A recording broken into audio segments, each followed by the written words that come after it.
Ja, was bringt künstliche Intelligenz in der Produktion? KI, künstliche Intelligenz, ist zurzeit eines der heiß diskutiertesten Themen überhaupt. Aber wo sind die konkreten Einsatzpotenziale in der Fertigung? Welche Hürden, Herausforderungen gibt es noch zu überwinden? Und wie verändert vielleicht auch KI die Arbeitswelt und die Produktion? Darüber möchte ich jetzt sprechen mit Peter Bollinger, CEO von Itax Software, und Andreas Türk, Produktmanager für Röntgeninspektionssysteme bei Göbel Elektronik. Ja, erstmal schön, dass Sie da sind, dass wir über das Thema sprechen können. Wenn man so mit den Googles, Microsofts und IBMs der Welt spricht, dann ist klar, KI ist deren tägliches Brot sozusagen mittlerweile. Aber was hat denn ein Unternehmen wie Göbel Electronics, Anbieter von Tests und Inspektionssystemen, mit KI zu tun? Ja, einiges. Ja. Wir erleben gerade so ein bisschen einen Paradigmenwechsel. Früher in der Vergangenheit hat sich sehr viel in der Hardware getan. War auch unser Hardware-Team, was wir beispielsweise in der Entwicklung hatten, deutlich größer als das Software-Team. Und über die letzten Jahre hat sich das deutlich gewandelt. Software ist immer wichtiger geworden. Und gerade die KI, die hilft uns halt dabei, wirklich Workload von den Bedienern, die auch die Prüfprogramme erstellen, die auch später die Fehler visualisieren oder bewerten müssen, die die Maschine gefunden hat, wegzunehmen. Ja, das ist ein ganz wichtiges Thema. Wenn man hier über die Messe läuft, sieht man es ja auch. AI, KI steht überall dran. Ja, jeder macht was damit. Man muss nur halt sinnvolle Sachen damit machen. Und da sind wir auf jeden Fall dabei, an 2 Stellen wirklich anzugreifen. Das ist einmal die Erstellung von so einem Prüfprogramm, was dann in der Lage ist, optisch diese Lötstellen zu prüfen, dass das deutlich beschleunigt wird, um da auch Manpower zu sparen, Zeit zu sparen. Und später, wie gesagt, wenn der eigentliche Fehler gefunden wurde oder die Auffälligkeit, dass man dann den Operator nochmal kontrolliert mit einer KI. Das ist also sehr interessant. Es gibt da diesen Begriff des Humanschlupfes, also das, was dem Werker nachts um 3 durchschlüpft. Die Maschine hat es also richtig gefunden, aber der Werker bewertet es nochmal falsch. Da haben wir jetzt schon die ersten KI-Ansätze, um quasi die Entscheidung des Werkers gegenzuprüfen. Das heißt, da geht die Warnlampe an und dann wird gesagt, pass auf, überdenke nochmal deine Entscheidung, das ist doch eine offene Lötstelle und nicht ein Pseudofehler, wie du das hier klassifiziert hast. Humanschlupf habe ich bisher auch so noch nicht gehört, ein neues Wort gelernt, das ist sehr interessant. Also das heißt, es geht hauptsächlich darum, die Mitarbeiter zu entlasten. Richtig, Okay. genau. Wir hatten im Vorhinein schon mal ganz kurz drüber gesprochen, Personalmangel, das ist natürlich ein Thema in allen Firmen. Und wenn man einen Fertiger hat, der eher kleine Losgrößen fertigt, also einen hohen Mix hat, ständig neue Prüfprogramme erstellen muss, dann ist natürlich der Arbeitsaufwand, wenn man das konventionell macht, mit Schieberegler drehen, Einstellungen per Hand machen, sehr aufwendig. Da braucht man für ein Programm ganz schnell mal 1 Stunde oder 2. Und das potenziert sich natürlich dann über die Woche, übers Jahr. Und irgendwann kommt man dann sogar an den Punkt, wo die Kosten, die ich ausgegeben habe für die Erstellung von Prüfprogrammen, also die Personalkosten, die Investkosten von der Hardware der Maschine selbst übersteigen. Okay. Und das ist natürlich ein toller Ansatz, um hier mit der KI Einsparungen zu treffen, die Workload zu reduzieren und somit natürlich auch die Kosten und den, ich sage mal, kompletten Invest der Maschine schlanker zu halten. Okay. Herr Bollinger, ist das für Itax Software auch das Ziel, weshalb sich Itax Software auch mit dem Thema KI beschäftigt, dass man genau solche Themen oder solche Nutzen damit adressiert? Ja, wir sehen 2 Anwendungsfälle. Der eine ist klar beim Maschinenbauer. Das heißt, der Maschinenbauer optimiert seine Prozesse, seine Maschine, alles was drumherum ist. Wir von der Itax sehen noch eine zweite Thematik. Die eine ist die, dass man prozessübergreifend KI einsetzt, weil in der SMT-Fertigung haben wir ja verschiedene Prozessschritte. Wir haben den Druck, wir haben den Pick and Place, wir haben das Löten und nachher auch noch den Verbau und dazu gehören dann alle möglichen Testresultate. Das heißt, wir haben also AOI-Resultate, In-Circuit-Test und so weiter. Und unsere Aufgabe sehen wir darin, mit KI die Verbindung zwischen all diesen Daten zu erstellen und damit halt eben frühzeitig auf Probleme, Fehler hinzuweisen und natürlich im letzten Schritt die Fehler gar nicht erst entstehen zu lassen, sodass wir das quasi dann in die Vermeidung bringen. Okay. Und ich denke, das ist ein ganz wichtiger Ansatz. Der zweite Ansatz, den wir sehen, ist Generative AI. Also dann, wenn wir über JetGPT reden, ist das der nächste Schritt. Wir haben die Problematik, dass wir immer weniger Fachkräfte haben, wir immer schneller Leute anborden müssen mit extrem hohen Wissensbasis. Und da bietet natürlich eine Generative AI Möglichkeiten, Fragen schnell zu beantworten im Detail, sodass der Benutzer sich nicht mehr das ganze Manual durchlesen muss, sondern einfach seine Frage stellt und im Endeffekt direkt die richtige Antwort zurückbekommt, sodass er eventuell eine Maschineneinstellung oder einen Parameter nicht suchen muss, sondern über die Generative AI direkt die Antwort bekommt. Jetzt haben Sie ChatGPT erwähnt, aber wenn wir über KI im Fertigungsprozess, in Prozessen sprechen, geht es dann hauptsächlich um Machine Learning, also lernende Systeme, oder ist ChatGPT, wo es ja um Sprache geht, ist das dann erst der nächste Schritt? Also wenn wir jetzt über KI sprechen wir hauptsächlich über ML, also Machine Learning? Wir reden über beides. Okay. Ja, wir haben natürlich, wenn wir über Prozesse reden, dann haben wir Machine Learning im weitesten Sinne. Ne? Das nächste Thema ist dann mit Generative AI. Ich kann dann hingehen und kann zum Beispiel mir eventuell Daten angucken, die Daten dann mit einer solchen AI dann verknüpfen und die quasi befragen und sagen, gib mir mal die letzten 10 Boards, die gut waren und so weiter. Das heißt, ich kann deutlich mehr machen wie nur Sprache. Ne? Ich kann es im Endeffekt auch irgendwann mit einer Datenbank verbinden und dann darüber Fragen stellen. Das wird noch etwas dauern, aber da wird es hinlaufen, dass wir eventuell in Zukunft gar nicht mehr so viele Reports brauchen, weil die sind ja eigentlich nur dafür da, mir Fragen zu beantworten.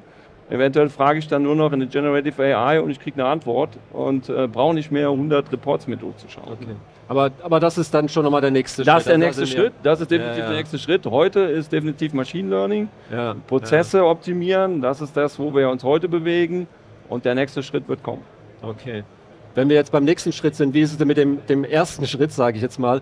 Also wird denn KI tatsächlich schon eingesetzt? Also ist das schon wirklich ein Praxisthema für die Anwender oder ist das was, wo wir sagen, okay, da bewegen wir uns auch noch so ein bisschen in der Zukunft? Also für uns gesprochen, ich vergleiche es immer sehr gern mit dem Automobil. Dort gibt es ja auch die verschiedenen Stufen des autonomen Fahrens, von sagen wir, einfachen Assistenzfunktionen bis zur Teilautonomie, Vollautonomie. Und das Ziel am Ende vom Horizont ist für uns klar. Das ist das vollautonome Inspektionssystem, so wie wir es beim Auto auch haben werden.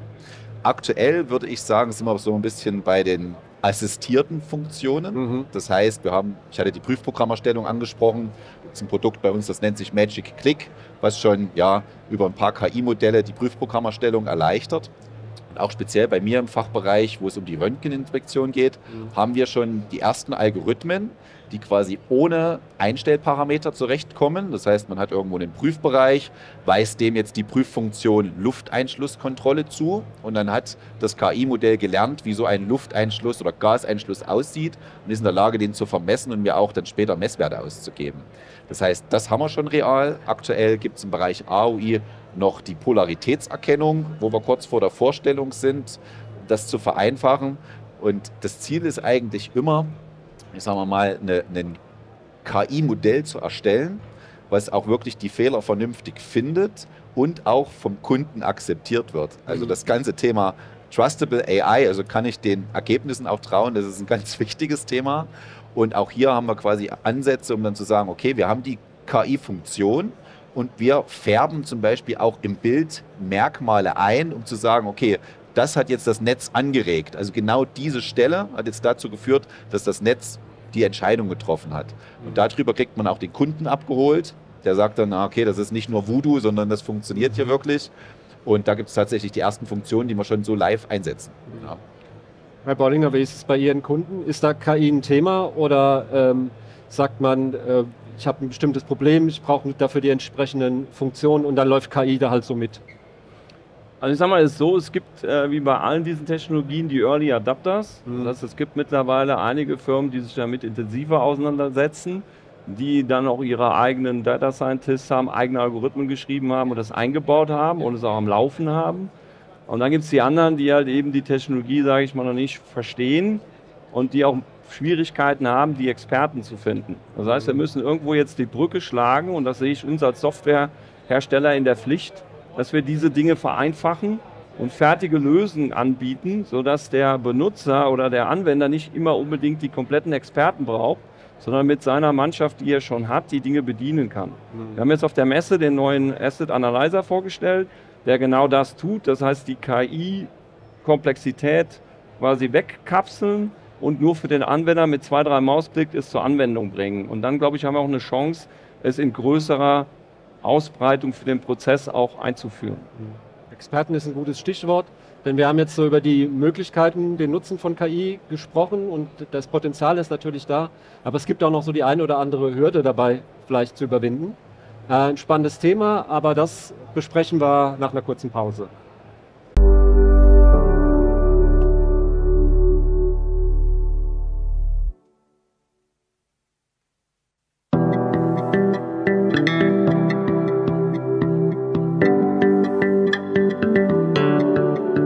Also, da sind wir wieder und wir sprechen weiter über das Thema KI im Fertigungsprozess. Wir haben viel eben jetzt gerade über die Möglichkeiten von KI gesprochen. Es gibt auch so die ein oder andere Hürde noch zu überwinden. Sie haben eines angesprochen, sicherlich das ganze Thema Experten. Man braucht die Leute auch, die mit KI umgehen können, die Kompetenzen haben und die sind gerade in den mittleren und kleinen Unternehmen natürlich nicht so vorhanden wie jetzt in den großen. Sie hatten schon gesagt, der Ansatz ist dann, KI letztendlich zu vereinfachen. Genau, also es muss so sein, dass nicht jeder diese Experten braucht, weil dann wird es zu kompliziert und es dauert auch zu lange. Das heißt, wir müssen dahingehend kommen, dass wir in der Lage sind, dass der Anwender von der Komplexität gar nichts merkt. Das heißt, wir die Anwendung so vereinfachen, das Lernen und so weiter so vereinfachen, dass man nur 2, 3 Knöpfe drücken muss und das Ganze dann eventuell funktioniert. Klar kann man da nicht die ganz hochkomplexen Themen lösen, aber ich sag mal, für die einfachen und die ersten Anwendungen muss es sicherlich so sein, dass ich keinen Data Scientisten brauche und keinen Data Engineer und dass wir die ganzen Sachen so bereitstellen, dass der Operator oder der Maintenance Engineer halt eben damit schon arbeiten kann und auch dann entsprechende Lösungen machen kann. Weil eins habe ich auch schon oft gehört, ist bei manchen Kunden, die haben dann eine gewisse Hemmschwelle. Sobald man darüber redet, dass man KI hat oder IIoT, dann gibt es einige Kunden und sagen, oh, das ist etwas zu hoch für mich, das möchte ich noch nicht einsetzen, da weiß ich nicht, wie es geht. Und das müssen wir wegnehmen. Das heißt, wir dürfen gar nicht sagen, wir haben es eventuell dahinter, sondern sagen, hier ist eine Lösung, guck mal, ich kann dir hier zeigen, wie dein Prozess momentan läuft und dein Prozess hat die Probleme, ich stelle dir die dar. Ne? Ich muss dir gar nicht erklären, was dahinter steht, damit auch die Hemmschwelle genommen wird und der Kollege, der es benutzt, auch keine Angst davor hat. Die Angst müssen wir ihm nehmen. Herr Türk, Sie nicken ganz heftig. Definitiv, ja. Akzeptanz ist eine ganz wichtige Geschichte, ja. Nachvollziehbarkeit ist eine wichtige Geschichte. Ich stelle es mir bei Ihnen auch tatsächlich ein bisschen schwieriger vor. Sie haben ja meistens tabellarische Daten, ja, irgendwelche Strings, irgendwelche Floatzahlen und sowas. In unserem Bereich ist das einfach. AOI, Röntgensysteme, die sind bildgebende Systeme. Das heißt, der Kunde hat was, was er sich angucken kann, was er vielleicht auch kennt. Das heißt, es ist ein bisschen einfacher für uns, stelle ich mir so vor, als wenn man viele tabellarische Daten aufbereiten muss. Was ich aber definitiv unterschreibe, ist, es muss einfach sein. Das heißt, der Operator, der darf eigentlich gar nicht merken, dass da jetzt eine KI dahinter ist. Er freut sich nur, dass das Ergebnis einfach ist und dass er sehr schnell zu dem Ergebnis gekommen ist. Wenn es dann noch nachvollziehbar ist, umso besser. Und bei uns sind die Experten eher direkt in der Firma zu suchen und anzusiedeln. Das sind nämlich die Experten, die aus den gesammelten Daten dann die KI-Modelle kreieren, robust machen. Und beim Endanwender, der kriegt eigentlich davon gar nicht viel mit. Der merkt jetzt nur eine gewisse Prüffunktion, um einen Kurzschluss zu erkennen oder eine offene Lötstelle zu erkennen. Die hat jetzt auf einmal keine Parameter mehr. Früher hatte ich 15 Parameter zum Einstellen und das ist jetzt weg. Ja, das heißt, eigentlich braucht man da keinen Experten beim Endkunden, beim Anwender, sondern vielmehr bei uns in der Firma, um das so aufzubereiten, dass es eben einfach ist und gut nutzbar ist. Ja. So sehen wir das auch. Also bei uns auch, die Experten-Know-how kommt von uns, klar. Aber wir haben auch ein paar Key-Kunden, mit denen wir zusammenarbeiten, weil wir immer gerne die Themen auch nochmal erst in der Fertigung verproben. Ja, das heißt also, wir möchten immer, wenn wir solche Sachen machen, es auch schon mal in der Fertigung bei einem Key-Kunden laufen haben, optimieren, sodass wir, wenn wir es dann in die breite Masse bringen, dass wir sicher sind, dass es auch sauber läuft und wir nicht bei einem anderen Kunden nochmal was nachteachen müssen. Das heißt, die Idee ist schon, dass wir ein fertiges Produkt komplett schon in der Produktion erprobt, dann nachher an den Kunden weitergeben. Okay. Könnte da auch ChatGPT auch nochmal einen Push bringen, weil ja das nochmal dazu beiträgt, KI einfach, ich meine, es kann sich ja mittlerweile jeder irgendwie bei OpenAI einen Account anlegen und dann kann ich da ja mal mit rumprobieren, finde ich ja total faszinierend. Ja. Könnte das auch nochmal das ein bisschen weiter vorantreiben, dass sich KI einfacher nutzen lässt? Also ich sage, Generative AI hat mehr den Vorteil, dass es schnell über große Datenmengen drüber geht und Dinge abstrahiert. Ne? Es ist keine Konkurrenz zum Machine Learning. Das sind zwei verschiedene Technologien. Okay. Und da glaube ich nicht dran. Ne? Aber es wird halt schneller möglich sein, in großen Datenmengen was zu finden oder Bilder zu analysieren. Sowas kann es auch. Ne? Aber es wird nicht dieses Machine Learning ersetzen. Das ist eine andere Technologie, meiner Meinung nach. Generative AI hat man ja auch ganz oft bei diesem Erstellen von Bildern aus Text. Ja, Sie geben Text ein, male mir einen Eisbär auf dem Mond, der Fahrrad fährt, und dann bekommt man dieses Bild. Wenn man das jetzt mal weiterspinnt, wenn es jetzt eine Art Generative AI gäbe, die jetzt in unserem Bereich für die Lötstellen funktioniert. Das heißt, man könnte der AI sagen, generiere mir einen QFP64 mit Galving-Pins und fitte da die Lötstellen ran. Und dann könnte man dieses Bild generieren oder vielleicht sogar später ein 3D-Modell generieren.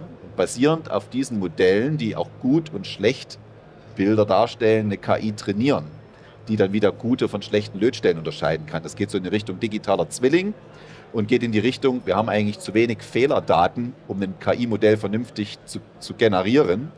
Könnte das eine Möglichkeit sein, synthetisch quasi Bilder zu erstellen, generieren zu lassen, mit diesen synthetisch generierten Bildern ganz normale KI-Modelle zu trainieren, die dann in der Lage sind, eine gute von einer schlechten Lötstelle zu unterscheiden. Also wenn man das mal weiter spinnt, ergeben sich da echt viele Möglichkeiten, die uns da in Zukunft helfen werden. Ja. Zum Beispiel eventuell auch dann, wenn man das weiterspinnt, dann Maschinenprogramme erstellen oder Prozessparameter automatisiert erstellen. Das kann so eine Generative AI wahrscheinlich irgendwann tun.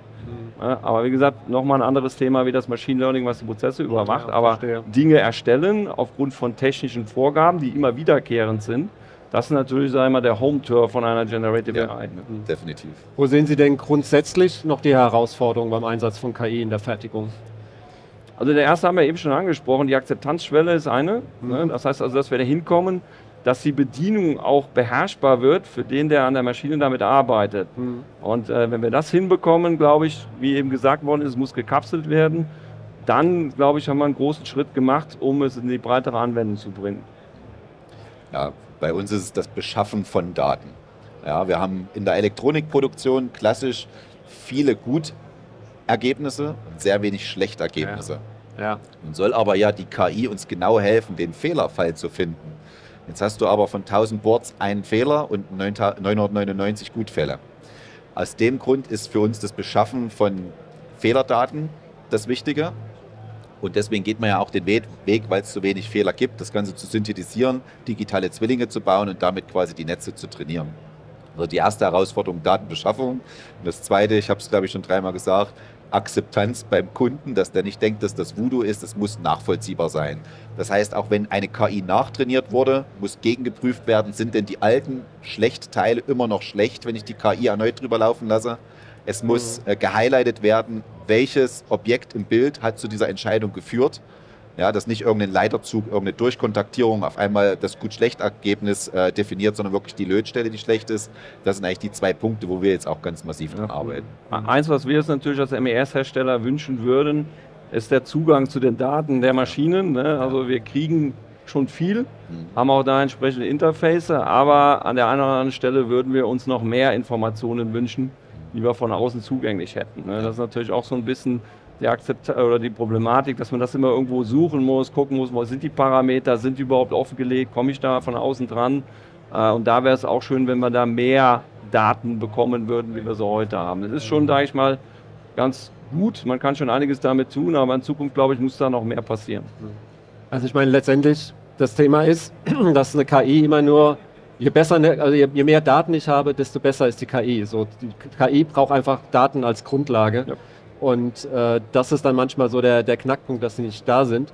Das eine, der Zugang, das andere, aber dass die vielleicht eben, weil ich nicht genug Fehlerbilder habe, eben die Daten nicht habe. Und dann, habe ich es richtig verstanden, dann erzeuge ich künstlich quasi Daten. Genau. Oder wie kann man sich das vorstellen? Das kann man sich eigentlich ganz simpel vorstellen. Das heißt, ich habe ja die Leiterplatte an sich schon mal definiert über die CAD-Daten, die ich bekomme, ODB++-Daten beispielsweise. Und jetzt kann ich für jede Bestückposition mir natürlich auch 3D-Modelle von dem einzelnen Schaltkreis, von der Bauform runterladen. Wenn es mir jetzt noch gelingt, über eine Art Physik-Engine dort eine Lötstelle dran zu fitten, dann habe ich einen vollständig digitalen Zwilling meiner Platine ohne dass die jemals aus dem Ofen gefallen ist. Wenn es mir jetzt noch gelingt, meine Maschine zu digitalisieren, sprich Beleuchtungskamerakopf oder im Röntgen, Röntgenquelle und Detektoreinheit als digitalen Zwilling der Maschine, dann kann ich jetzt beide aufeinander loslassen und erhalte quasi Bilder, Röntgenbilder oder AOI-Bilder, die es noch nie gab, weil die Platine gab es ja auch noch nie. Aber mit den Bildern kann ich schon Algorithmen vortrainieren, Messwertschwellen einstellen.